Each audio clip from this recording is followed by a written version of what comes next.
আসসালামু আলাইকুম রহমতুল্লাহ। আশা করি সবাই অনেক অনেক ভালো আছেন। আলহামদুলিল্লাহ আমিও ভালো আছি। অনেকদিন পর, অর্থাৎ এই কোর্স শুরু করার পরে আমার মনে হয় না এত বড় গ্যাপ আমি দিয়েছি। আন্তরিকভাবে দুঃখিত। আমার কিছু কাগজপাতি যেগুলো সমাধান করা আমার জন্য খুব অপরিহার্য ছিল, সো এই কারণে একটা বড় গ্যাপ। আমি আন্তরিকভাবে দুঃখিত। ইনশাল্লাহ এখন ধারাবাহিকভাবে ক্লাস হবে ইনশাল্লাহ। আশা করি সবাই অনেক অনেক ভালো আছেন। আলহামদুলিল্লাহ আমিও ভালো আছি। আগামী 17 তারিখের আগে আমার ঢাকার বাইরে কোনো ট্যুর নাই। ইনশাল্লাহ ধারাবাহিকভাবে 17 তারিখ পর্যন্ত আশা করি অপ্রত্যাশিত কিছু না ঘটলে ক্লাস কন্টিনিউ হবে। আর আপনাদের মার্চে কোনোভাবেই 45 পিডি হচ্ছে না। যেহেতু 45 পিডি হচ্ছে না, এটা মেতে হবে। আমরা মার্চ এপ্রিল আমি আপনাদের আগামী 2 মাস আরো সেবা দেবো ইনশাআল্লাহ। বেসিক গ্রামার আমাদের প্রায় শেষ। আমরা এখন ফ্রি হ্যান্ড রাইটিং এর উপর জোর দিব, আর সেই সাথে মাঝে মাঝে আমরা যে গ্রামারটা শিখেছি তার প্র্যাকটিস ক্লাস করবো ইনশাআল্লাহ। আশা করি আমার কথা ক্লিয়ারলি শুনতে পাচ্ছেন। ক্ষমা চেয়ে নিচ্ছি বিনীতভাবে, ভুল ত্রুটি মাফ করবেন। সেই সাথে আমি বিনয়ের সাথে বলি, আমি একটা বিষয় হালকা কষ্ট পাইছি। সেটা হচ্ছে এত স্টুডেন্ট আমাকে কেউ একবারও নক দিয়ে বলেন নাই। একজন বা দুইজন দিচ্ছেন যে স্যার বা বেঁচে আছেন কিনা বা ভালো আছেন কিনা। সত্যি কথা, ওই যে আমার সোনার তরী মানে সোনার ধারে গিয়েছে বলে ওই যেটা নাটক কবিতা আছে রবীন্দ্রনাথ, এটাই সত্য। আপনি আপনার কর্মেই বেঁচে থাকবেন, আপনি ব্যক্তিগতভাবে আপনি জিরো। নাম্বার 2 হচ্ছে নাম্বার 2 কি যেন বলতে গিয়ে ভুলে গেলাম। আচ্ছা যাই, নাম্বার 3 হচ্ছে আপাতত না বলা পর্যন্ত ক্লাস বন্ধ হচ্ছে না, কন্টিনিউ চলতে থাকবে ইনশাআল্লাহ। আর ফ্রি হ্যান্ড রাইটিং এর আমরা 2টা ক্লাস করেছি ইতিমধ্যে। সেখানে আমি আপনাকে বেসিক সেন্টেন্স স্ট্রাকচার দেখাইছি, আর সেই সাথে কিছু লিঙ্ক আর শেয়ার করছি। সেসব বিষয় নিয়ে আপনাদের সাথে কথা বলবো ইনশাআল্লাহ। আজকে আমার কাছে একদম মনে হয়েছে আমরা ফ্রি হ্যান্ড রাইটিং এর স্ট্রাকচারে অবশ্যই যাব। আমি ফ্রি হ্যান্ড রাইটিং এর আপনাদেরকে স্ট্রাকচার শেখাবো। বলছি 28টা, হয়তো বা তার চেয়ে বেশি ক্লাস নিব। গ্রামারে বলেছি 52টা, তার চেয়ে বেশি ক্লাস নিয়েছি। আরো গ্রামারে ক্লাস নিব, আরো সলভ ক্লাস, আরো অনেকগুলো, প্রায় 100 প্লাস ক্লাস নিব আমি ইনশাআল্লাহ। ফ্রি হ্যান্ড রাইটিং এর আমি আপনাকে 2টা বক্তব্য দিতে চাই। নাম্বার 1 বক্তব্য হচ্ছে আজকে লিখবেন না। আমি আপনাকে বলে রেখে আমরা যে গ্রামারটা করছি সেই গ্রামারটা আজকে অ্যাপ্লাই করব। সেই সাথে ফ্রি হ্যান্ড রাইটিং এর আমি আপনাকে একটা মূল মন্ত্র শেখাবো। দেখেন, সেন্টেন্স এক্সটেনশন, সহজ কথা বলি। আমি যদি বলি সাবজেক্ট প্লাস ভার্ব, তো ভার্বের পরে সেন্টেন্স, আমি অনুরোধ করে বলি আজকে লেখার কিছু নাই, শুধু আপনি একটু ড্রামা দেখবেন। আশা করি শোনা যাচ্ছে আর কি। হ্যাঁ, আচ্ছা, thank you Rashed Munshi, thanks a lot. Subject plus verb, আর এই ভার্বের পরে আপনি যদি সেন্টেন্স বাড়াতে চান তাহলে বাড়াতে পারেন একটা নাউন ক্লজ দিয়ে, এছাড়া বাড়াতে পারেন অ্যাডভার্ব অথবা অ্যাডভার্ব ফ্রেজ অথবা অ্যাডভার্ব ক্লজ দিয়ে। সহজ কথা, অর্থাৎ আপনি যদি ভার্বের পরে বাক্য এক্সটেন্ড করতে চান তাহলে কিভাবে করতে পারেন, সেটা নাউন অথবা নাউন ক্লজ, অ্যাডভার্ব ফ্রেজ অথবা অ্যাডভার্ব ক্লজ দিয়ে আপনি সেন্টেন্স এক্সটেন্ড করতেই পারবেন। নাম্বার 1। নাম্বার 2, নাউনের পর নাউন বা নাউন ফ্রেজের পরে বাক্য বাড়বে কিভাবে? অ্যাপোজিটিভ ফ্রেজ আকারে বাক্য বাড়তে পারে। অ্যাপোজিটিভ ফ্রেজ অথবা অ্যাডজেক্টিভ ফ্রেজ অথবা অ্যাডজেক্টিভ ক্লজ। সহজ কথা, নাউনের পরে বাক্য বাড়বে, অর্থাৎ নাউনের পরে আপনি নাউন সম্পর্কে একটা কমপ্লিমেন্টারি তথ্য দিতে পারেন। যেমন রাজশাহী, সিটি অফ সিল্ক, মানে সিল্কের শহর রাজশাহী। আচ্ছা, কথা কি বুঝছেন কিনা? সিটি অফ সিল্ক, অথবা তার সম্পর্কে মডিফাই করতে অতিরিক্ত তথ্য দিতে পারেন। আপনি ভালো করেই জানেন অ্যাডজেক্টিভ ক্লজ নিয়ে, অ্যাডজেক্টিভ ক্লজের আগে কোনো নাউন বসতে হবে বা নাউন ফ্রেজ বসতে হবে অ্যান্টিসিডেন্ট অনুসারে। অ্যান্টিসিডেন্ট না থাকলে অ্যাডজেক্টিভ ফ্রেজ হবে না। আমি কোর্সে ক্লাস নেওয়ার সময় এই 2টা মূল থিওরি আমার কাছে, এটা আমার ভাবনা চিন্তা থেকে, এটা কোনো বই থেকে না। নাম্বার 1, অনেকদিন ক্লাস নেই না, এই কারণে হচ্ছে দেহটা কাঁপতেছিল। মানে আজকে অ্যাডমিশনে ক্লাস নিলাম, কাঁপতেছিল ভিতরে। অনেকদিন ক্লাস নেওয়ার কারণে 7 দিন থেকে মনে হচ্ছে ট্র্যাক থেকে বের হয়ে গেছি। আর নাম্বার 3, আমি বুধবারেই বা বৃহস্পতিবারে ক্লাস নিতাম আপনাদের। তো হয়েছে কি, আমি ওই যে একটা খ্রিস্টান পাদ্রী ধর্মযাজক আমেরিকা, উনি ইসলাম গ্রহণ করছেন। সময় টিভি থেকে শুরু করে অনেকে নিউজ করছে, আমিও আলহামদুলিল্লাহ লিখে শেয়ার করছি। এটা কমিউনিটি স্ট্যান্ডার্ডে ফেসবুকের এগেনস্টে গেল কিভাবে আমি জানি না, আই ডোন্ট নো। সো ওনাদের টিভি চ্যানেল বা আরো অন্যান্য ফেসবুক দেখলাম অনেকে পোস্ট করছে, তারা কমিউনিটি স্ট্যান্ডার্ড তাদের ব্রেক হয়েছে কিনা আমি জানি না, বাট আমারটা ব্রেক হয়েছে এবং আমাকে কিছু রেস্ট্রিকশন দিছে। যাই হোক, তো আর কথা না বাড়াই, তো আমি আপনাদের আজকে একজন বলেছিলেন যে স্যার প্যাসেজ কিভাবে সলভ করব, সো আমি আপনাকে passage understanding plus free hand writing দুটাই দেখাবো। এবং আমার কাছে মনে হয়েছে গত 6 বছরে আমি ডেলিস্টার নিয়ে গত 4 থেকে 5 বছর কাজ করতেছি, 4-5-6 বছর ধরে আমি ডেলিস্টার নিয়ে কাজ করতেছি। এই 5-6 বছরে আমার দেখা সবচেয়ে best sentence making of Daily Star এই এডিটোরিয়ালটা, এটা একটা এডিটোরিয়াল। এবং এই এডিটোরিয়ালটা দেখেন ফ্রাইডে, শুক্রবার, মে মাসের 17 তারিখ 2019। অর্থাৎ আমি এটা পুরোটাই আপনাদেরকে করাবো এবং এতে যেই সেন্টেন্স গুলো আছে, কতিপয় সেন্টেন্স আছে, এই সেন্টেন্স গুলো আপনাকে মানে কি বলে সেন্টেন্স মেকিং এর ধারণা পরিপূর্ণভাবে দিবে। আবার আমি একটু আগে যে দুইটা বিষয় আপনাকে বললাম, এই দুইটা বিষয় আপনাকে পরিপূর্ণ ধারণা দিবে, কিভাবে ভার্বের পরে অ্যাডভার্ব ফ্রেজ বা এগুলো বসে বাক্য বাড়ে, আর কিভাবে নাউনের পরে অ্যাডজেক্টিভ ফ্রেজ বা অ্যাপোজিটিভ ফ্রেজ বসে বাক্য বাড়ে। You just get the complete idea from this, মনে করেন এডিটোরিয়াল, এবং এটা বেস্ট। আমি টোটাল দুইটা দেখাবো, আসেন শুরু করি। 2017 সাল, সরি 17 মে 19 সাল। তাহলে আপনাকে আগে প্রেক্ষাপটটা জানতে হবে। আমি আপনাকে বলছিলাম যে ভোকাবুলারি প্রেক্ষাপট অনুসারে ভিন্ন ভিন্ন অর্থ দেয়, তাহলে আপনাকে অবশ্যই কনটেক্সটটা জানতে হবে। এই কনটেক্সটটা 2019 সালে একটু ফ্ল্যাশ ব্যাক, পেছনে যান। পেছনে গেলে যেটা দেখবেন সেটা হচ্ছে 19 সালে আমেরিকার প্রেসিডেন্ট ছিলেন ডোনাল্ড ট্রাম্প, সে পাগলটা কমেডিয়ান ডোনাল্ড ট্রাম্প। এবং ওই মুহূর্তে ইরানের সাথে একটা যুদ্ধ বাধা একটা অবস্থা, একটা বিদ্যমান একটা মুখোমুখি অবস্থা। এবং আপনি ভালো করেই জানেন ইরানের সর্বোচ্চ কি বলে একজন মেজর জেনারেল, একজন সামরিক কর্মকর্তা সোলাইমানি কাশেমিকে উনি হচ্ছেন অতর্কিত হামলায় কি বলবো জাল্ট, একটা অতর্কিত সারেনা জাল্ট একটা হামলায় আমেরিকা কি বলে হচ্ছে হত্যা করে। এবং এই অবস্থায় হচ্ছে ইরান আমেরিকা একদম মানে মুখোমুখি অবস্থান তৈরি হয়। তারই প্রেক্ষিতে একটা ইন্টারন্যাশনাল মিডিয়ার সংবাদ থেকে কভার করে ডেইলি স্টার প্রকাশ করে US war drums over Iran. কথা বলছেন? এখন আপনার কাছে আমার একটা ছোট্ট প্রশ্ন, আমি আপনাকে কন্টেক্সচুয়ালি মিনিং বের করা অনেকবার শিখাইছি, এর আগে অনেক দেখাইছি। তো আপনার কাছে জানতে চাওয়া, আপনার কাছে আমার ছোট্ট করে জানতে চাওয়া, এই যে দেখতেছেন একটা শব্দ আছে দেখেন ড্রামস, এবং ইনশাআল্লাহ আমার অনুবাদের বই আমি অনেক মানে এসে কাজ করতেছি, ইনশাআল্লাহ ভেঙে ভেঙে অনুবাদের বইটা আশা করি আপনাদের পরীক্ষার দিনেই শুভ মুক্তি দিতে পারবো ইনশাআল্লাহ। দোয়া করবেন আমার জন্য। সো প্রি অর্ডার চলবে, আমি জানাই দেবো আর কি যদি আপনার ভালো লাগে। ইউএস আর ড্রামস ওভার ইরান। আপনার কাছে আমার জানতে চাও, এই যে ড্রামস, এটাই ভাব, এটাই ফাইনাইট ভাব, এই ড্রামস এর এখানে সম্ভাব্য বাংলা কি কি হতে পারে আমাকে একটু বলবেন।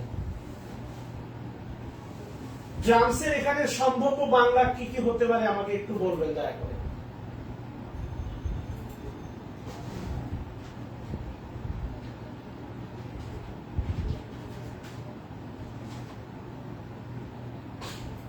Try to guess the possible meaning of drums.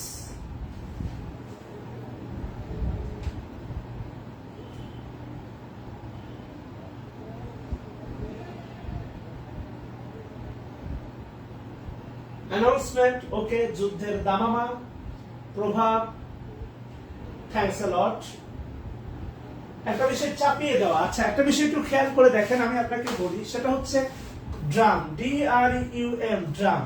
এই ড্রাম মানে হচ্ছে দেখবেন ওই যে আপনার ব্র্যান্ডের যারা এভাবে বাড়ি দিয়ে বাজায়, এটাই কিন্তু সেই ড্রাম। কথা বুঝছেন? সো আপনি মনে করেন আপনার ক্যাম্পাসে হচ্ছে আপনার ডিপার্টমেন্টে হচ্ছে রজত জয়ন্তী বা সুবর্ণ জয়ন্তী বা প্রতিষ্ঠা বার্ষিকী হবে, সেখানে সাংস্কৃতিক কালচারাল প্রোগ্রাম অ্যারেঞ্জ করা হয়েছে, সেখানে একটা ব্র্যান্ডের দল গান গাইবে। তা আপনি হলে আছেন, হঠাৎ করে সেই ব্র্যান্ডের দলের গান শুরু হওয়ার আগে একটা ড্রামে বাড়ি দিল, and give you the signal program will start, বা কালচারাল প্রোগ্রাম বা সং উইল স্টার্ট, গান শুরু হতে যাচ্ছে। সো ড্রাম মানে এই ড্রাম বাড়ি দেওয়ার মাধ্যমে দেখবেন সাইরেন বাজে ভোরবেলা, দেখবেন মানে আমাদের মুসলিম প্রধান বিশেষ করে বাংলাদেশে দেখবেন রমজান মাসে সাইরেন বাজায় বা ডেকে দেয়, ড্রামের বাড়ি দেয় আঞ্চলিকভাবে যারা দায়িত্বে থাকে, বা দেখবেন সিটি কর্পোরেশন গুলোতে হচ্ছে মাগরিবের সময় দেখবেন হচ্ছে আপনার সন্ধ্যার সময় একটা সাইরেন বাজায়, when you taking your ইফতার, ইফতারের মুহূর্তে দেখবেন একটা সাইরেন বাজায়। So what is the signal, মানে যখন সাইলেন্টটা বেজে ওঠে, what you get the signal, signal is it is perfect time, it is high time মনে করেন টু মানে ব্রেক ইউর মনে করেন সিয়াম, আপনার রোজাটা ভাঙার এখন উপযুক্ত সময় এন্ড কমপ্লিট ইউর ইফতার।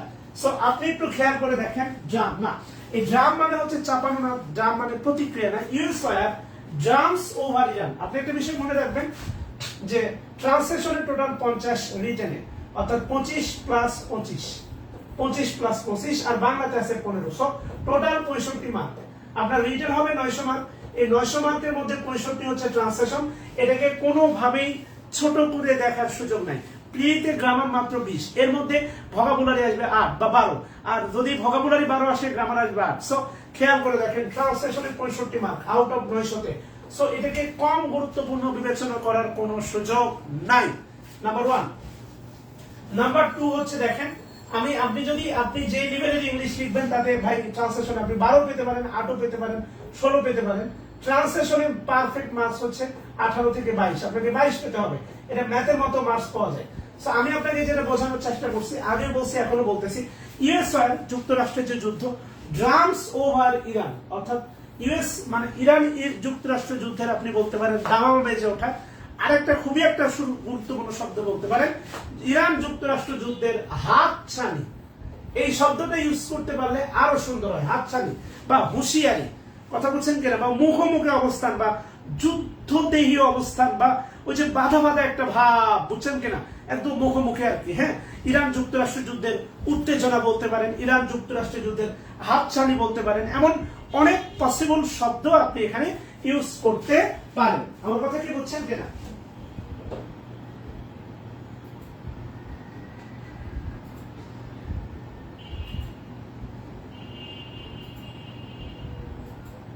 আচ্ছা, তাহলে আশা করি দেখেন ড্রাম একটা ভাব, সরি নাউন, এই ড্রামটা ডেলিস্টার কেমনে দেখেন বানাইছে হচ্ছে ভাব, খেয়াল করে দেখেন। নাম্বার 2, আপনাদের যেহেতু অনেকগুলো গ্রামার হয়ে গেছে, আমি কালকে দেখলাম না ডেলিস্টার থেকে একটা বাক্য নিয়ে দেখেন, বলা আছে খুবই নরমাল একটা শব্দ, ঠিক আছে, খুবই নরমাল একটা শব্দ বলা আছে, দেখেন রিজিউম চেঞ্জ। এখানে যেটা বলা আছে একটু খেয়াল করে দেখেন, আমি যদি বলি দেখেন রিজিউম চেঞ্জ, ইজ হচ্ছে ভার্ব, ইজ হচ্ছে ভার্ব, লিঙ্কিং ভার্ব বা ভার্ব, তাহলে এর পূর্বে যা আছে পুরোটাই হচ্ছে ভাই আপনার সাবজেক্ট, আর সাবজেক্টে একাধিক শব্দ যেহেতু আছে ভাই, তাহলে এটা নাউন ফ্রেজ, আর নাউন ফ্রেজ হলে ভাই রিজিউম শব্দটা হচ্ছে অ্যাডজেক্টিভ আর চেঞ্জ শব্দটা হচ্ছে নাউন। রিজিউম চেঞ্জ, আপনার কাছে আমার নরমাল একটা প্রশ্ন, এই যে চেঞ্জ, এই চেঞ্জ কোন নাউন আপনাকে একটু বলতে হবে ভাই। যদি স্টুডেন্ট কমে যান তাহলে আমি ক্লাসগুলো অফ করে দেবো, কেননা আপনাদের একজন অনেকেই বলছিলেন স্যার প্যাসেজ সলভ বা প্যাসেজ আন্ডারস্ট্যান্ডিংটা নিয়ে কথা বলতে, সেটা দিয়ে আমি ফ্রি হ্যান্ড রাইটিং দেখাবো ইনশাআল্লাহ। রিজিউম চেঞ্জ, আপনাকে বলতে হবে চেঞ্জ কোন নাউন।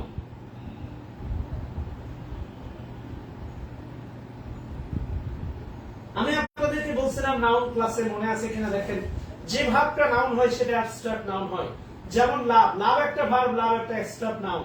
চেঞ্জ, চেঞ্জ একটা ভার্ব, চেঞ্জ একটা অ্যাবস্ট্রাক্ট নাউন, খেয়াল করে দেখেন। ওয়াক, ওয়াক একটা ভার্ব, ওয়াক একটা নাউন, তাহলে রিজিউম চেঞ্জ খুবই সিম্পল, এখানে যে ওয়ার্ড গুলো আছে আপনি সবই জানেন। রিজিউম চেঞ্জ আপনাকে বলতে হবে, রিজিউম চেঞ্জ এর ধারণাটা কি বা এর বাংলা কি হতে পারে বলেন। রিজিউম চেঞ্জ বলেন এর বাংলা কি হতে পারে, সম্ভব বাংলা। রোদে রোদে দৌড়াদৌড়ি করে চেহারাটা কান্না হয়ে গেছে, বুঝছেন, বলেন রিজিউম চেঞ্জ এর বাংলা কি হতে পারে।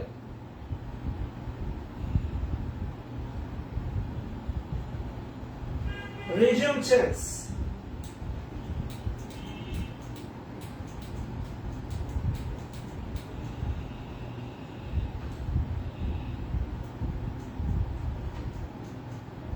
এর বাংলা কি হতে পারে, সম্ভাব্য বাংলা, আমি খুবই খুশি হব।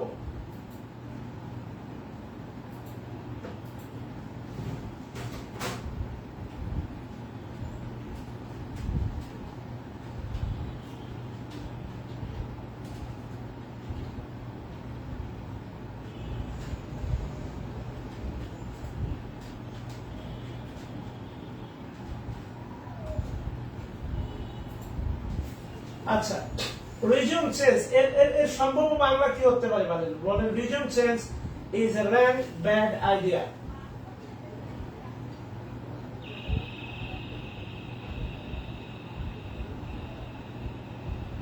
সাময়িক পরিবর্তন, রিজিয়ন মানে হচ্ছে শাসন ক্ষমতা, আপনি ভালো করে জানেন। সরকার পরিবর্তন, রিজিয়ন চেঞ্জ। ন্যাশনালিটি চেঞ্জ, না রিজিয়ন চেঞ্জ। শাসক পরিবর্তন, তা আপনি যদি বলেন নাসিম হোসেন ভাই শাসক পরিবর্তন একটা মানে র্যাঙ্ক ব্যাড আইডিয়া, একটা খারাপ চিন্তা বা আইডিয়া বা ধারণা, তাহলে আলটিমেটলি দেখেন শাসক পরিবর্তন, আকস্মিক পরিবর্তন না। রিজিয়ন চেঞ্জ মানে আকস্মিক পরিবর্তন না। রিজিয়ন মানে হচ্ছে আপনার শাসন ক্ষমতা। রিজিয়ন চেঞ্জ বিদ্যমান শাসন ব্যবস্থার পরিবর্তন। তামান্না আক্তার ওপি এটাও বলতে পারেন, সমস্যা নাই। ক্ষমতার পরিবর্তন, বা আপনি যদি আরেকটা শব্দ ইউজ করেন যে ক্ষমতার পট পরিবর্তন, হ্যাঁ ক্ষমতার পট পরিবর্তন, এই শব্দটা দেখবেন হচ্ছে আলটিমেটলি পরিবর্তন। এই পট পরিবর্তন শব্দটা দেখবেন প্রথম আলো প্রচুর ইউজ করে। ক্ষমতার, আমি বলতেছি আপনি যা লিখছেন তা ভুল, এটা বলি নাই, আবারও বলতেছি। আই অ্যাপ্রিসিয়েট দ্যাট আপনি যা লিখছেন, আপনি 8, 12, 14, আমার টার্গেট হচ্ছে 8 থেকে 18 থেকে 22। ক্ষমতার পট পরিবর্তন, ক্ষমতার পালাবদল। এখন ধরেন হচ্ছে ইরানে আমেরিকা চাচ্ছে, ইরানে যারা আছে তারা হচ্ছে আপনার কি বলে আয়াতুল্লাহ খামেনি পন্থী, এবং একটা আপনি ভালো করে জানেন সেটা হচ্ছে মেবি 1989 সালের পর থেকে ইরানের ইসলামী বিপ্লবের পর থেকে সেখানে একটা ইসলামিক গভর্নমেন্ট, এবং তারা জানে ভালো করে এখানে থাকলে আমেরিকার যে মানে কি বলে হচ্ছে প্রভাব বিস্তার, অর্থাৎ ওই যে মানে কুকুর বানাবে আর কি, অর্থাৎ হচ্ছে তার অনুগত কুকুর বানানো, এক কথা হচ্ছে অনুগত দালাল বানানো, যেটাই বলেন না কেন, নিজস্ব সত্তা বলে কিছু থাকবে না। যেমন আফগানিস্তানে একটা লম্বা সময় এই তালেবানরা আছে বলে হামলা করে, মানে তালেবানরা হচ্ছে টুইটারে হামলা করছে এটা প্রমাণ করার জন্য একের পরে হামলা করে আফগানিস্তানকে শেষ করলো। অথচ 22 বছর এত নির্যাতন, এত হত্যা, এত কিছু করার পরেও, এত মানে মুসলিম বোনদেরকে মানে রেপ করার পরে, এত কিছু করার পরে প্রমাণ করতে পারলো না যে তালেবান এই কাজটা করছে, এবং সেখান থেকে বিদায় নিল। এখন তালেবানে ওয়ান্স এগেন মুসলিম গভর্নমেন্ট। সো একটা বিষয় একটু খেয়াল করে দেখেন যে মানে আমেরিকার যে প্রভাব বলে বিস্তার করতে পারবে না, এই কারণে বলা হচ্ছে যে ক্ষমতার পট পরিবর্তন। আপনি খেয়াল করেন বর্তমানে হচ্ছে আওয়ামী লীগ গভর্নমেন্ট আছে, যদি বিএনপি আসে পরিস্থিতি কি লেজে গোবরে হয়ে যাবে, লাইক দিস। সো সেটাই বলা হচ্ছে ক্ষমতার পট পরিবর্তন, দায়িত্বের পরিবর্তন, শাসন ব্যবস্থার পরিবর্তন বা সরকার বদল, ক্ষমতার পট পরিবর্তন সবগুলোই হবে। কিন্তু আমার ধারণা শুনতে ভালো লাগে, ক্ষমতার পট পরিবর্তন ইজ হয় এ র্যাঙ্ক ব্যাড আইডিয়া। এই পুরোটাই হচ্ছে আপনার নাউন ফ্রেজ, পুরোটাই নাউন ফ্রেজ, এবং এটাকে আমরা বলতে পারি কমপ্লিমেন্ট। র্যাঙ্ক ব্যাড আইডিয়া, আমরা যেখানে জানি এটা ডিটারমিনার এ, এটা ডিটারমিনার, আইডিয়াটা হচ্ছে নাউন, এটা খারাপ অভিপ্রায়। এই আইডিয়া মানে র্যাঙ্ক ব্যাড, ব্যাড আইডিয়া মানে তো জানেন খারাপ, আইডিয়া অভিপ্রায়, চিন্তা, ধারণা, মতবাদ। এই আইডিয়া মানে হচ্ছে মতবাদ, চিন্তা, ধারণা, অভিপ্রায়। আইডিয়া মানে আপনি বলতে পারেন অভিপ্রায়, আই নো ইওর অভিপ্রায়, আমি তোমার ধারণা বা আইডিয়া জানি। কনসেপশন, অভিপ্রায় শব্দটা ইউজ করতে পারেন, খুবই সুন্দর আসবে। তো এটা ডিটারমিনার। আর নাউন, এই তো আইডিয়াটা নাউন, নাউনের আগে তো ব্যাড অ্যাডজেক্টিভ। আপনার কাছে প্রশ্ন, এই যে rank code parts of piece, rank, yes rank কোন পার্টস অফ পিস বলেন, র্যাঙ্ক।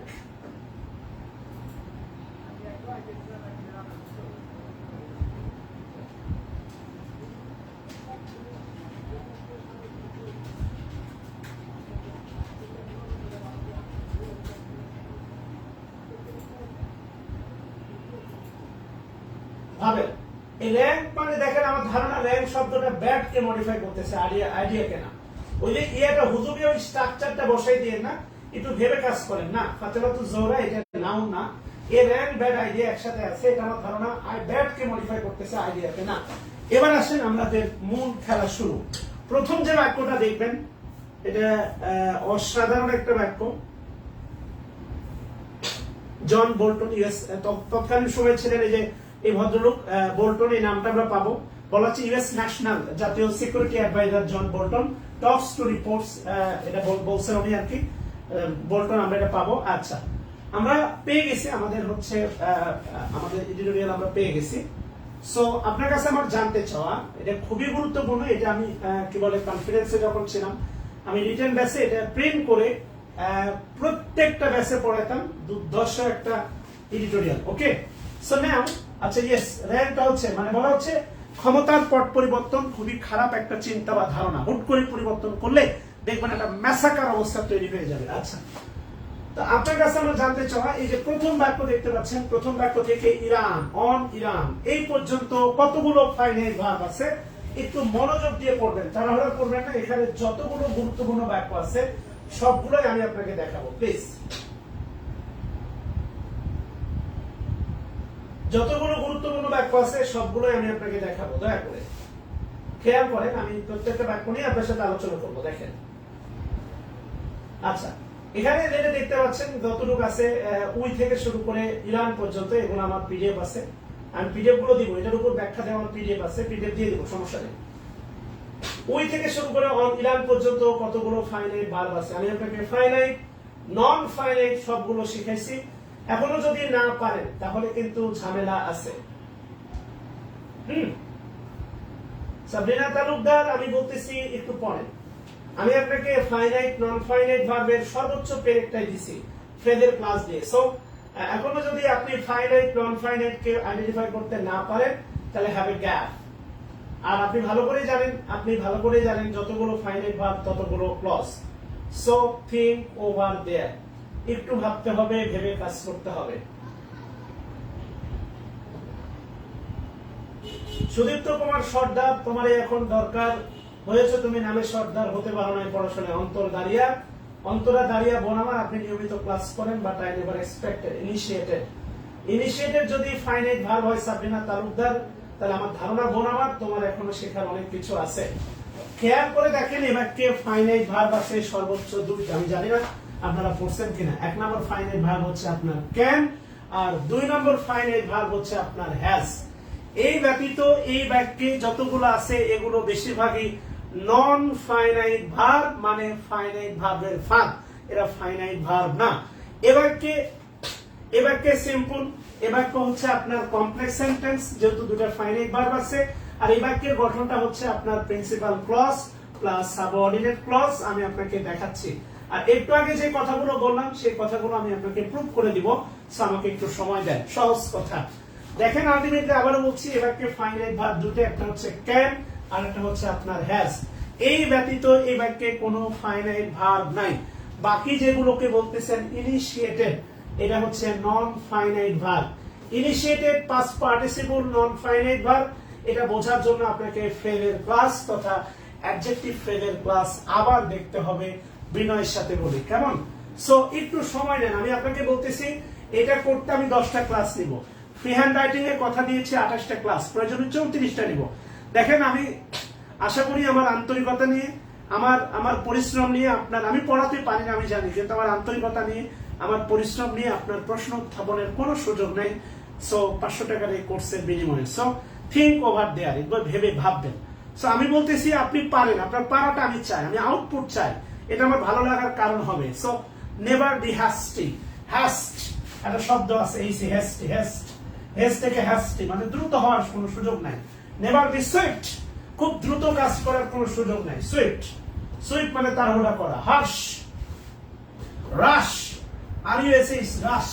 নেভার বি রাশ হওয়ার কোনো সুযোগ নাই। কেননা আলটিমেটলি দ্রুত করে ভুল করার চেয়ে সময় নিয়ে ঠিকটা বের করাটা বুদ্ধিমানের কাজ। Because this is the practice session, not your exam hall. Think over there, একটু ভাবতে হবে। আচ্ছা, এবার একটু খেয়াল করে দেখেন, একটু ভেবে কাজ করেন। নেভার বি রাশ।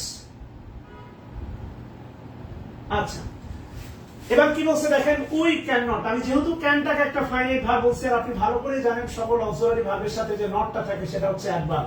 এই বিষয়ে আমরা ইতিমধ্যে কাজ করেছি, যে মানে same word use as different parts of স্পিচে। এই নিয়মটা আমি একাধিকবার বলেছি। We can not help but say. ওই যে can not help but say, আপনি বলতেই পারেন হেল্প বাট একসাথে দিচ্ছে, বা ইনফরমাল নিতেই পারেন, নো ম্যাটার।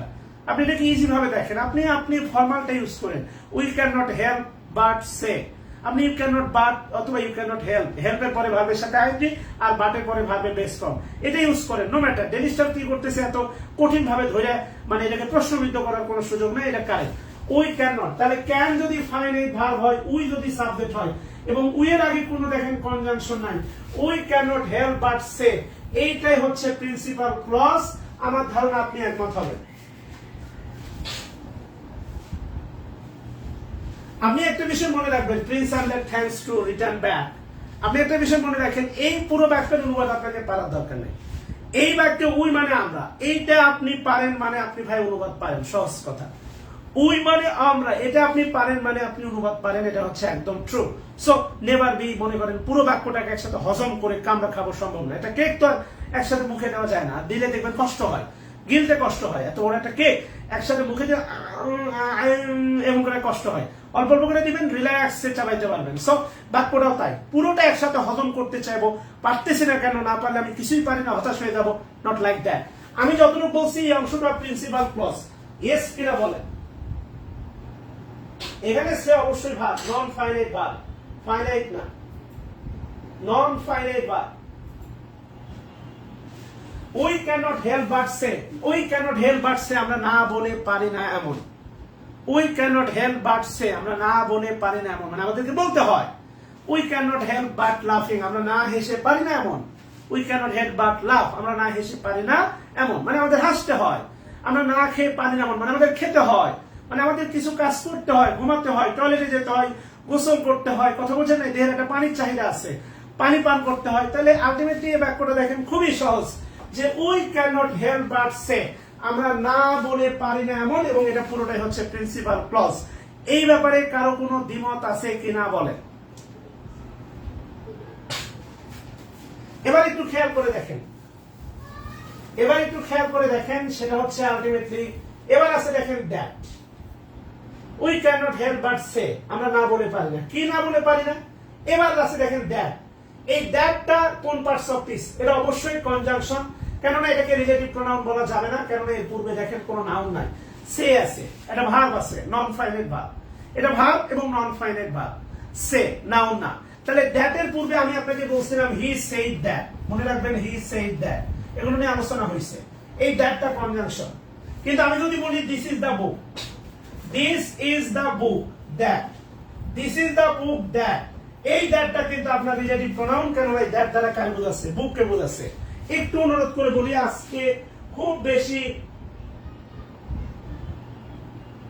আমাদের পিতামাতাকে না ভালোবেসে পারি না এমন। ইয়েস প্লিজ আমরা we can't help but love our parents, আমরা পিতামাতাকে ভালো না বেসে পারি না এমন, টেক কেয়ার না করে পারি না এমন। আপনি শুধু এটা আমি বলতেছি, এই প্যাসেজের পুরো ব্যাখ্যা সহ আমার কাছে পিডিএফ আছে, আমি দিয়ে দিব, আপনি শুধু আমাকে কমেন্টে হেল্প করেন, আপনি বুঝতেছেন কি বুঝতেছেন না। তাহলে দ্যাট হচ্ছে কনজাংশন, আর এই কনজাংশন দেখেন হ্যাজ, হ্যাজ হ্যাজ, এই হ্যাজ এর আগে দ্যাট আছে, তাহলে দ্যাট থেকে শুরু করে ইরান, এটাই হচ্ছে আপনার সাবঅর্ডিনেট ক্লজ। তাহলে বাক্যের ভিতরে কি আছে খেয়াল করে দেখেন। আমি যদি আপনাকে বলি দেখেন এই হ্যাজ, হ্যাজের হেডওয়ার্ডটা কে, হ্যাজের হেডওয়ার্ডটা কে, হ্যাজটা কেন আসলো, অর্থাৎ এই হ্যাজের সাবজেক্টটা কে বা হ্যাজের হেডওয়ার্ডটা কে, হ্যাজের হেডওয়ার্ডটা হচ্ছে ভাই দ্য হোল সিচুয়েশন, হ্যাজের হেডওয়ার্ডটা হচ্ছে ভাই দ্য হোল সিচুয়েশন। খেয়াল করে দেখেন দ্য হোল সিচুয়েশন, এটা হচ্ছে আপনার হ্যাজের headword. The whole situation singular, এই জন্য হয়েছে আপনার দেখেন হ্যাজ। খেয়াল করে দেখেন, তাহলে দেখেন হেডওয়ার্ড আর ভার্বের মাঝখানে এতগুলো আছে। আপনি কি এই জাতীয় বাক্যটা লিখেন না ভাই, the pen of Rahim is red, অনেকবার বলছি ইজ, ইজ হচ্ছে আলটিমেটলি ইজ হচ্ছে ভার্ব, এর হেডওয়ার্ড কে the pen.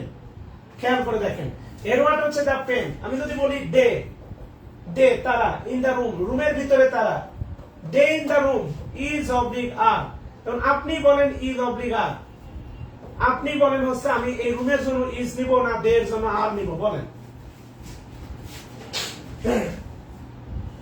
G Sabrina Talukdar vocabulary class হবে।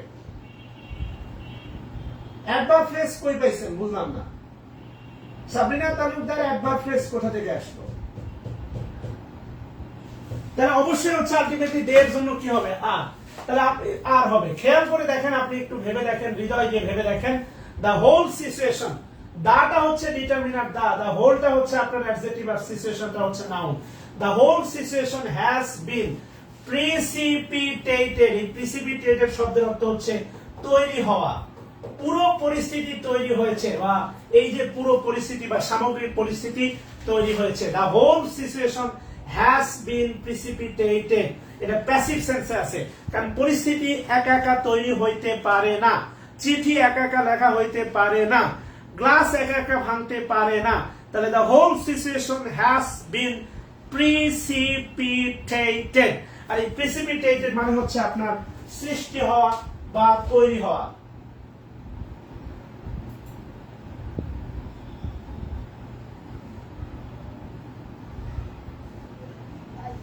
ক্লাসগুলো দেখেন, ক্লাসগুলো দেখেন, তারপরে এসে কথা বলেন, এখন এটা বোঝানো সম্ভব না।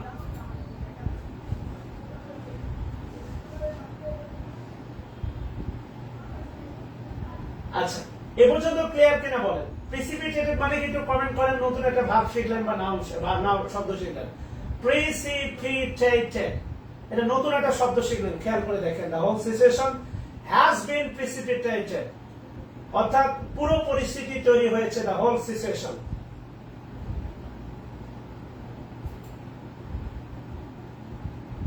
আচ্ছা, এবার একটু খেয়াল করে দেখেন, the whole situation has been precipitated, তাহলে এই মাঝখানে যেগুলো আসলো এগুলো আসলে কি? এখন আমি যদি আপনাকে বলি, একটু খেয়াল করে দেখেন, আমি যদি আপনাকে এই কথাটা বলি, সেটা হচ্ছে the whole situation, the whole situation in Dhaka has been created by the conflict, মনে করেন, of two political parties, প্রধান দুই পলিটিক্যাল পার্টির কারণে হচ্ছে এই পরিস্থিতি তৈরি হয়েছে। আপনার কাছে আমার জানতে চাওয়া, the whole situation has been, আপনার কাছে আমার জানতে চাওয়া, in Dhaka এটা কোন ফ্রেজ বলেন? In Dhaka এটা কোন phrase? In Dhaka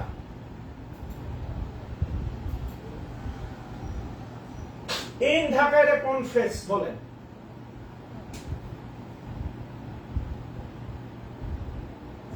In Dhaka,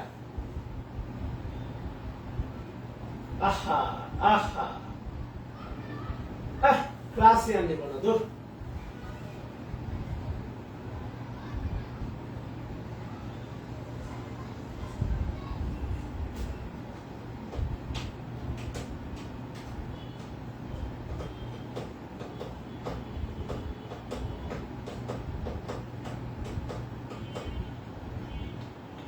Alamgir Hossain, আপনি কি খাইছেন? মেয়াদ উত্তীর্ণ কিছু খাইছেন? নাউন ফ্রেজের আগে কখনো প্রিপোজিশন থাকে? গানা টানা খাইছেন? নাসির ভাই, এগুলো ভুল করতেছেন।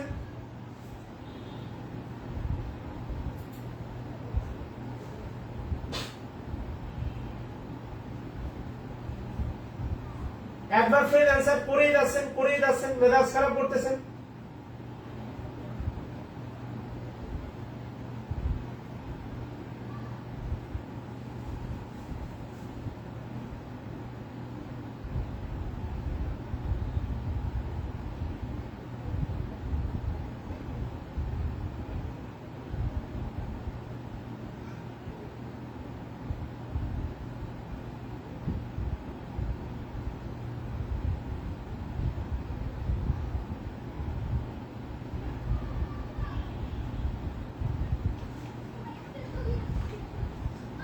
আলমগীর কবির, আপনিও কি গাঁদা খাইছেন নাকি? মেয়াদ উত্তীর্ণ খাইছেন নাকি? নাউন ফ্রেজ বলেন কিভাবে? ফ্রেজের ক্লাস করে বলতেছেন না করে বলতেছেন? উত্তর কে করতে বলছে ভাই? আপনাকে ভুল উত্তর মেধার বোঝা খারাপ করে দিচ্ছে। রাশের মুর্শিদে একবার ফ্রেজ হয় কেমনে? এত ক্লাস করে তাহলে কি করলেন বলেন? এই ঢাকা একবার ফ্রেজ হয় কেমনে? এই ঢাকা একবার ফ্রেজ হয় কেমনে?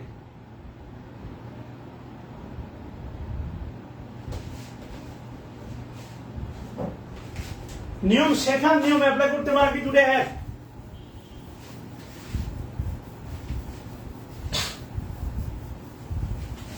আমি আপনাকে বলছিলাম, খেয়াল করে দেখেন, আমি আপনাকে বলছিলাম আই লিভ ইন ঢাকা, আমি ঢাকাতে বাস করি। কোথায় বাস করি? ঢাকা। এটা adverb phrase, I live in Dhaka.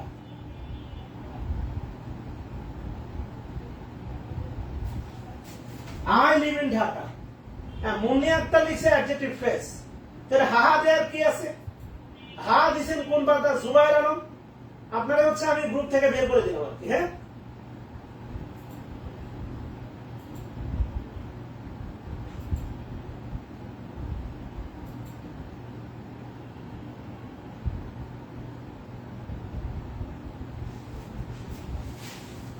ওরা হাহা দিছেন কেন? আপনি নিজে কি মানে জ্ঞানের সমুদ্র হয়ে গেছেন? I live in Dhaka, in Dhaka. আমি যদি বলি I like Sadia in Dhaka, তো ইন ঢাকা তো আর ভার্ব কে না, ইন ঢাকা সাদিয়াকে মডিফাই করতেছে, অ্যাডজেক্টিভ ফ্রেজ। আমি আপনাকে বলছিলাম he in the room is my brother, রুমের ভিতরে সে আমার ভাই। তো আমি আপনাকে বলছিলাম যে ইন দা রুম, এটা হি কে মডিফাই করতেছে, তাই এটা হচ্ছে অ্যাডজেক্টিভ ফ্রেজ। আর হি ইন দা রুম এই পুরোটা হচ্ছে নাউন ফ্রেজ, এই পুরোটা হচ্ছে নাউন ফ্রেজ।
এভাবে ভাই শেখানো যায়? দূর, মানে এক্সপ্রেশনটাই নষ্ট হয়ে গেছে।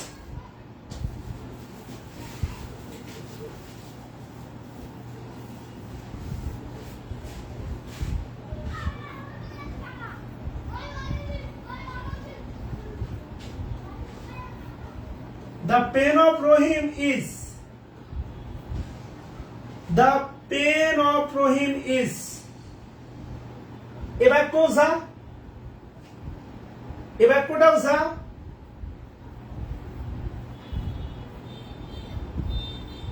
the whole situation in Dhaka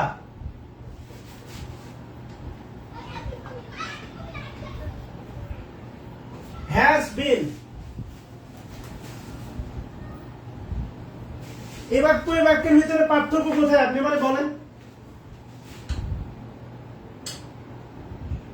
এই বাক্য আর এই বাক্যের ভিতরে পার্থক্য কোথায় আপনি আমাকে বলেন? দ্য পেন অফ রহিম, আমি আপনাকে বলছিলাম অফ রহিম, এটা adjective phrase. The pen noun phrase, the whole situation noun phrase, of Rahim পেনকে মডিফাই করতেছে অ্যাডজেক্টিভ ফ্রেজ। এখানে অফ আছে, এখানে ইন ঢাকা, এটা দ্য হোল সিচুয়েশন, ঢাকার সামগ্রিক পরিস্থিতি। এবার তো বাংলা কি? রহিমের কলম, ঢাকার সামগ্রিক পরিস্থিতি।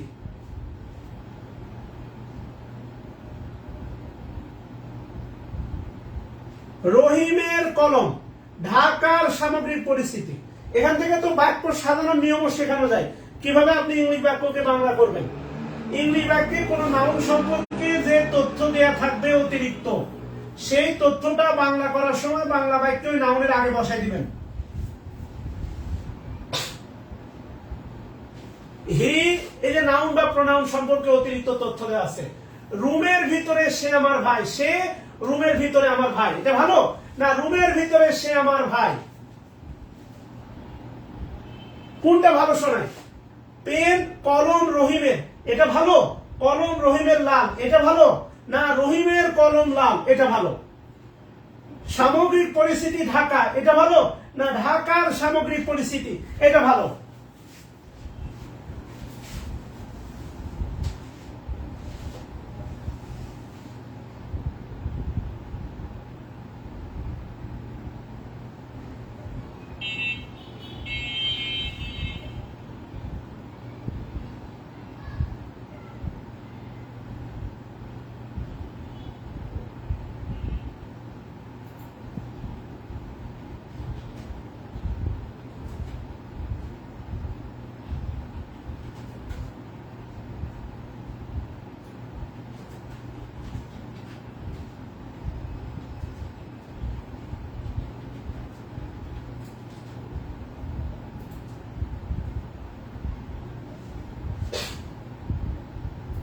যারা আপনি একটু বোঝার চেষ্টা করেন ভাই,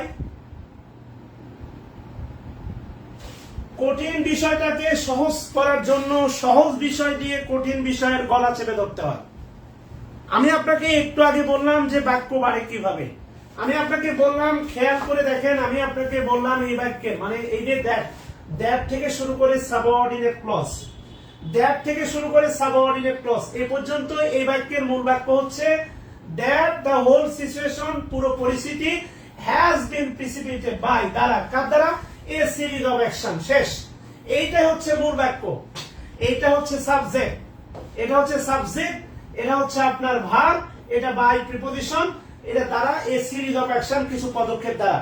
এই বাক্যটা ঠিক এই বাক্যের মতো, rice, rice is eaten, rice is eaten by me, rice is eaten by me, এই যে passive, rice is eaten by me, এখানে রাইস হচ্ছে দ্য হোল সিচুয়েশন,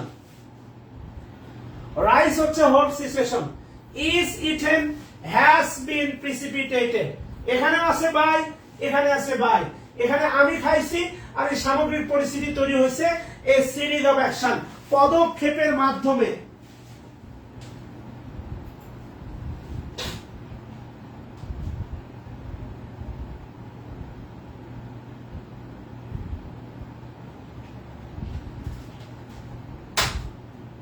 আপনি ভাই সেন্টেন্সই বোঝেন না, আপনি তাহলে ভাই প্যাসেজ সলভ করবেন কিভাবে বলেন?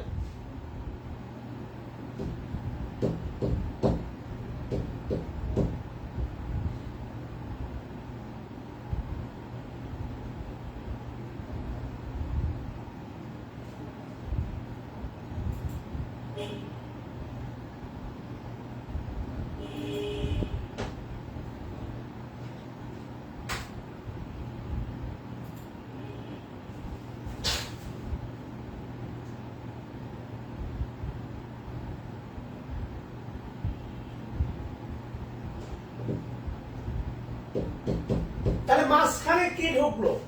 আমি আপনাকে একটু আগে বললাম নাউন বা নাউন ফ্রেজের পরে বাক্য বাড়ে। কিভাবে? নাউন বা নাউন ফ্রেজের পরে বাক্য বাড়ে হচ্ছে আপনার adjective phrase, appositive phrase, appositive phrase অথবা অ্যাডজেক্টিভ ক্লজ দ্বারা।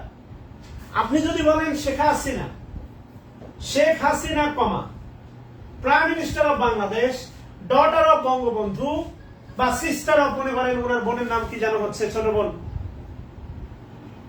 Sheikh Rehana, sister of Sheikh Rehana, mother of ওয়াজেদারি জয়, অনেক ভাবে অ্যাপোজিটিভ ফ্রেজ বসানো যায়। আপনি যদি বলেন শেখ হাসিনা হু, শেখ হাসিনা হু, হু এর পরে কিছু একটা বসান, তাহলে হু দ্বারা শেখ হাসিনাকে মডিফাই করতেছে, শেখ হাসিনা হবে রিলেটিভ প্রোনাউন, আর হু এর পরে যা আছে এটা হবে অ্যাডজেক্টিভ ফ্রেজ, আর প্রিন্সিপাল ক্লজ তো আসবেই। আমি আপনাকে একটু আগে যেটা বললাম, আমি আপনাকে একটু আগে বললাম সেটা হচ্ছে খেয়াল করে দেখেন, নাউনের পরে আপনি খেয়াল করেন তাহলে আলটিমেটলি বোঝেন যে ভাই the whole situation in Dhaka has, এই যে হ্যাজ আর হোল সিচুয়েশনের মাঝখানে তাহলে কিভাবে বাক্য বাড়লো? Adjective phrase. তাহলে ঢাকার সামগ্রিক পরিস্থিতি, the whole situation in the Middle East, এই যে ইন দ্য মিডল ইস্ট, এটা হোল সিচুয়েশনকে মডিফাই করতেছে, মধ্যপ্রাচ্যের সামগ্রিক পরিস্থিতি।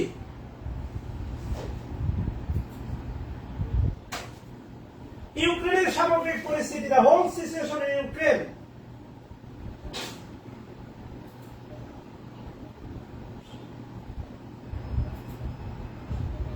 ইউক্রেনের সামগ্রিক পরিস্থিতি খুবই ভয়াবহ, ডেভাস্টেটিং, অ্যাংশাস, উদ্বেগজনক, কনফিউজিং বা ডিপ্রেসিং, হতাশজনক, এভাবে তো আপনি বাক্য বানাবেন। তাহলে the whole situation in the Middle east.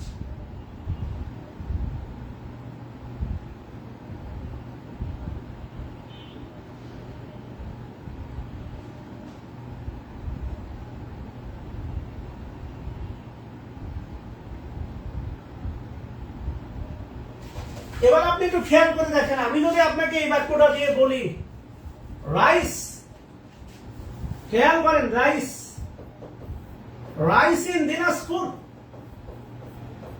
মনে করেন আমি একটা দানব, আমি একটা দানব, দিনাজপুরে যত ধান হয় মাঠে সব আমি খেয়ে ফেলি। এবার বলেন রাইস ইন দিনাজপুর, তাহলে দিনাজপুর ইজ ইটেন না রাইস ইজ ইটেন? বলেন।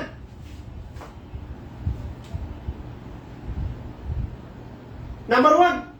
নাম্বার টু, ইন দিনাজপুর, এটা কি ভাবকে মডিফাই করছে? না রাইসকে মডিফাই করতেছি? বলেন।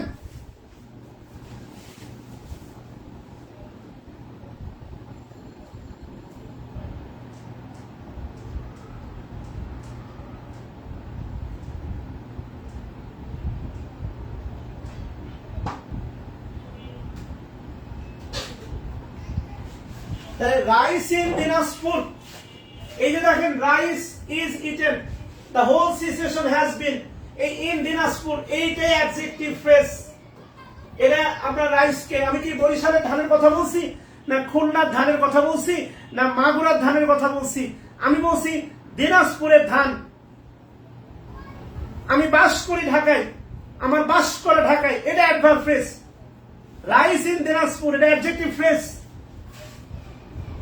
আবার যদি বলি একসাথে রাইস ইন দিনাজপুর, এটা ভার্বের আগে আছে, এই পুরোটাই আবার noun phrase, noun plus preposition plus noun.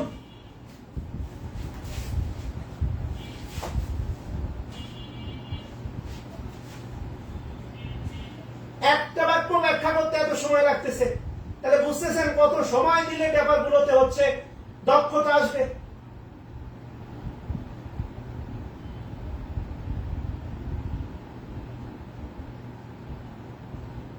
Preposition আর নাউন ফ্রেজের আমি আপনাকে স্ট্রাকচার দিছি 6টা।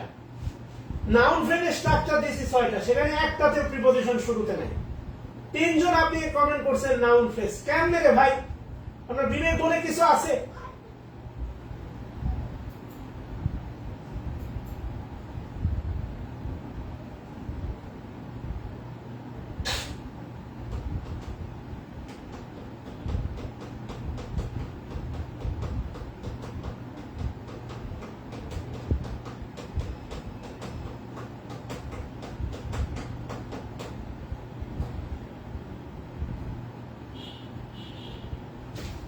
তাহলে the whole situation in the Middle East, তাহলে মিডল ইস্টের সামগ্রিক পরিস্থিতি গেল।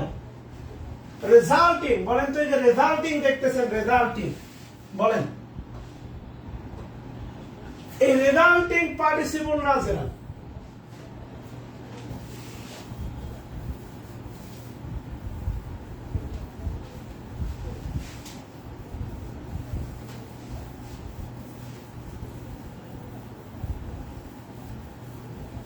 রেজাল্টিং পার্টিসিপল না জেনারেল বলেন।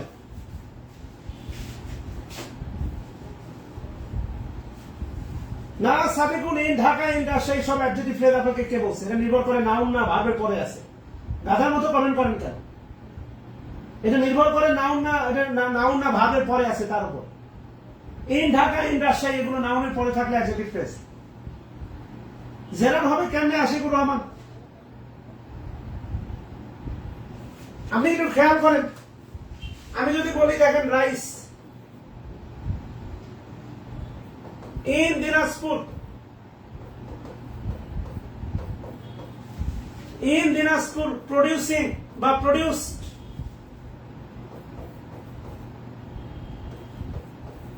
produced by farmer,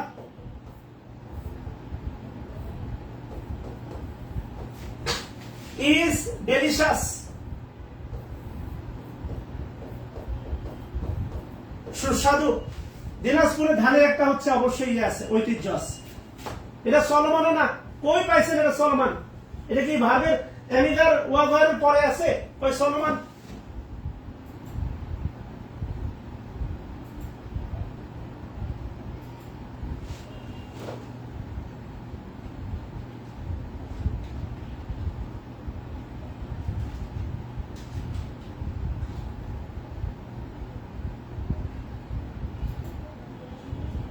সলমান বলতেছেন কেন?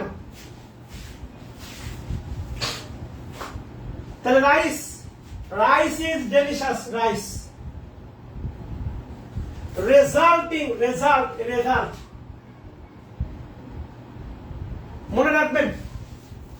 আমি যদি বলি, খেয়াল করে দেখেন, আমি যদি বলি ট্রাফিক জ্যাম, ট্রাফিক জ্যাম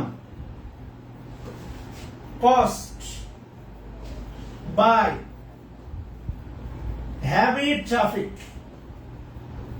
ভারী যানবাহন থেকে সৃষ্ট ট্রাফিক জ্যাম। কস্ট, এই কস্ট মানে কারণ না, সৃষ্ট। উৎপত্তি। সেম বিগিনিং, রেজাল্টিং মানে হচ্ছে সৃষ্ট। Resulting from the US Iran stand of. Stand of শব্দের অর্থ লিখেন অচল অবস্থা। স্ট্যান্ড অফ শব্দের অর্থ লিখেন অচল অবস্থা, অর্থাৎ যুক্তরাষ্ট্র ইরানের অচল অবস্থা থেকে সৃষ্ট। এইটাও দ্য হোল সিচুয়েশনকে মডিফাই করতেছে।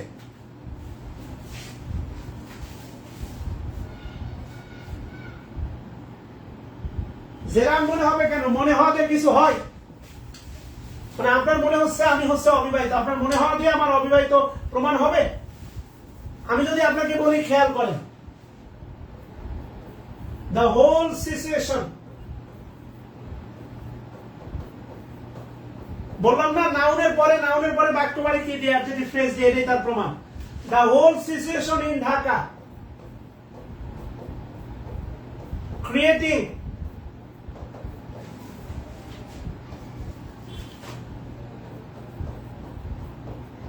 creating by two major parties is anxious, উদ্বেগজনক। তাহলে the whole situation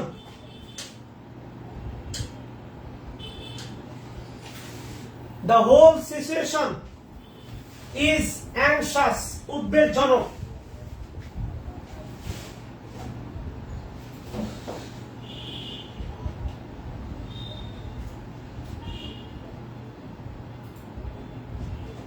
stand of অচল অবস্থা, তাহলে the whole situation is anxious in Dhaka, এটাও এই হোল সিচুয়েশনকে মডিফাই করছে। Creating by two major political party, দুইজন মানে হচ্ছে আলটিমেটলি মানে দুইটা প্রধান রাজনৈতিক দলের কারণে সৃষ্ট, এইটাও দ্য হোল সিচুয়েশনকে মডিফাই করতেছে। এই বাক্যটার পরের বাক্যটা সেম, দ্য হোল সিচুয়েশন এটা noun phrase in the Middle East, এটা হোল সিচুয়েশনকে মডিফাই করতেছে। Resulting by US Iran stand off, এইটা হচ্ছে আপনার হোল সিচুয়েশনকে মডিফাই করতেছে। হ্যাজ বিন প্রিসিপিটেটেড, সৃষ্টি হয়েছে। হ্যাজ বিন প্রিসিপিটেটেড বাই মানে হচ্ছে দ্বারা, কি দ্বারা? এ সিরিজ অফ অ্যাকশনস, কিছু পদক্ষেপের মাধ্যমে। ইনিশিয়েটেড, আমি আপনাকে পড়াইছিলাম ইনিশিয়েটেড বাই দ্য ইউএসএ, খেয়াল করেন ইনিশিয়েটেড বাই দ্য ইউএসএ আমি আপনাকে বলছিলাম, খেয়াল করে দেখেন। I have a computer made in China। এবার আপনি বলেন এটা মেড ইন চায়না, আমি চায়নাতে তৈরি না আমার কম্পিউটার চায়নাতে তৈরি? বলেন।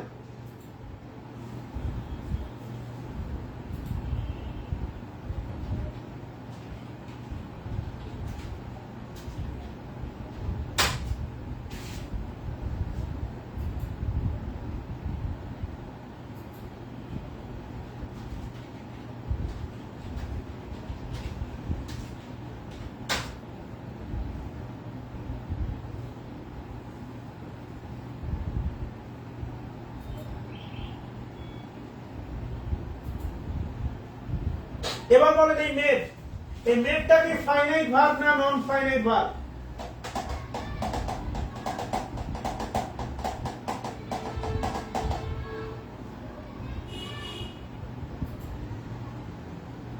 মেডটা ফাইনাইট ভার্ব না নন ফাইনাইট ভার্ব বলেন।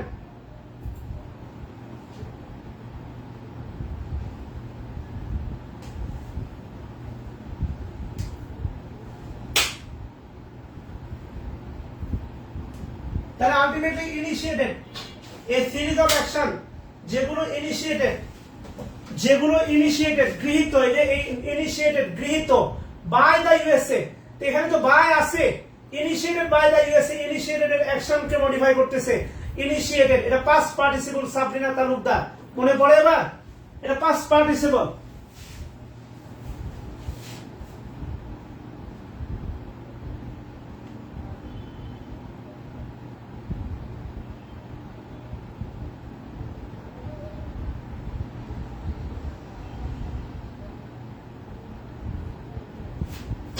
বিগিনিং যেটা শুরু হয়, বিগিনিং যেই পদক্ষেপগুলো, এই যে পদক্ষেপগুলো শুরু হয় beginning with the US sanction. এই স্যাংশন মানে হচ্ছে অবরোধ অন ইরান, যেই পদক্ষেপগুলো ইরানের উপর অবরোধ আরোপের মাধ্যমে শুরু হয়। এই বিগিনিং এটাও প্রেজেন্ট পার্টিসিপল, বিগিনিং এটাও প্রেজেন্ট পার্টিসিপল, এবং এটাও এই অ্যাকশনস কেই মডিফাই করতেছে, এ সিরিজ অফ অ্যাকশনস এটাকেই মডিফাই করতেছে। বাক্য বুঝতে হবে ভাই। আমি বিনয়ের সাথে বলি ফ্রি হ্যান্ড রাইটিং, এগুলোই ফ্রি হ্যান্ড রাইটিং।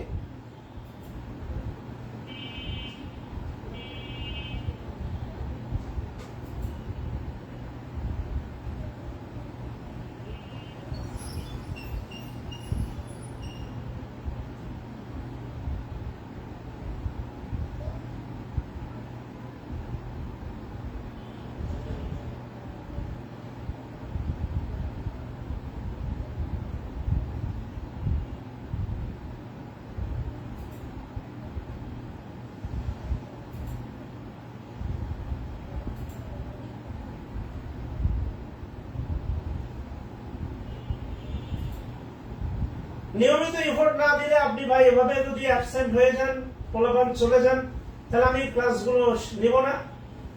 ধারাবাহিকভাবে আপনাদের আর বাকি যে ওয়াদাকৃত আরো ক্লাস আছে প্রায় 20টার মতো, সেই ক্লাসগুলো নিয়ে আমি বিদায় নিব।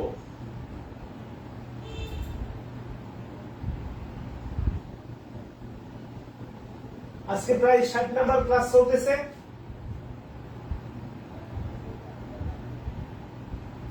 আপনার যদি এই ক্লাসগুলো পছন্দ না হয়, আপনি আমাকে ভালোবেসে বলতে পারেন আজকে 60 নাম্বার ক্লাস চলতেছে, আমি এই ক্লাসগুলো অফ করে দিব।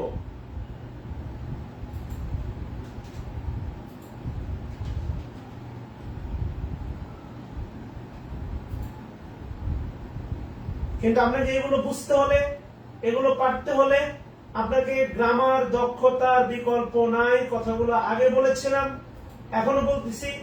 এরপরেও তাদের মাথার ভিতরে মানে ফ্রি হ্যান্ড রাইটিং মানে ওই স্ট্রাকচার শেখান, এরপরে আপনাকে ফ্রি হ্যান্ড রাইটিং শেখানোর সত্যি আমার আর কিছু নাই।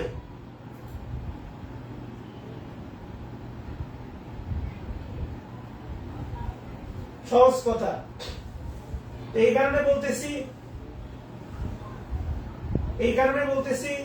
সেটা হচ্ছে আপনাকে অবশ্যই, এটা তো কেবল শুরু, এটাতে একটা বাক্য মাত্র দেখালাম। এই বাক্যে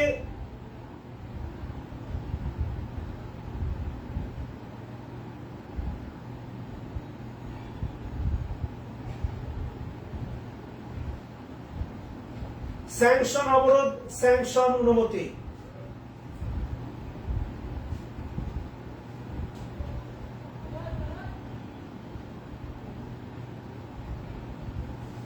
আমি আপনাদেরকে বলতেছি এটা আমি পুরোটাই করাবো। মানে আপনার অ্যাক্টিভ পার্টিসিপেশন না হলে সত্যি কথা বলতে অনেক কষ্ট হয়ে যাবে।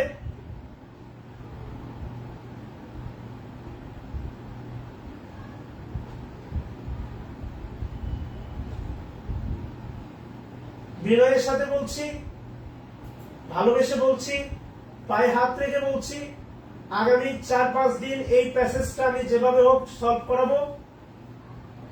অনুরোধ করে বলছি আপনি অবশ্যই আজকে গিয়ে আবার adjective phrase, adverb phrase, noun phrase অনেকবার হয়েছে সেম ওয়ার্ডে, অ্যাডজেক্টিভ ফ্রেজ, অ্যাডভার্ব ফ্রেজ আর প্রিপোজিশন ফ্রেজ, এই অংশটা সুন্দর করে পড়ে আসবেন।